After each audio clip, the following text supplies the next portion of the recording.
Misteri dan mitos Gunung Kaledong. Gunung Kaledong, dengan keindahan alamnya yang khas, juga menyimpan segudang cerita misteri dan mitos yang telah turun-temurun diceritakan oleh masyarakat sekitar. Gunung yang terletak di kawasan Jawa Barat ini menjadi daya tarik tersendiri bagi para pendaki dan pencinta petualangan. Salah satu hal yang paling menonjol di Gunung Kaledong adalah adanya batu yang menyerupai lumpang atau alat untuk menumbuk. Batu ini memiliki bentuk yang unik dan sering dikaitkan dengan berbagai mitos. Ada yang percaya bahwa batu ini memiliki kekuatan magis atau merupakan tempat untuk melakukan ritual tertentu.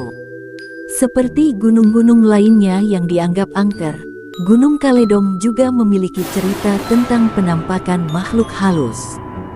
Banyak pendaki yang mengaku pernah melihat penampakan seperti kuntilanak, pocong, atau sosok gaib lainnya.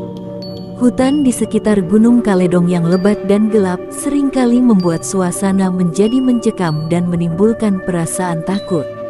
Hal ini semakin memperkuat kesan mistis yang melekat pada gunung ini. Konon, Gunung Kaledong pernah dijadikan tempat untuk melakukan ritual dan upacara tertentu.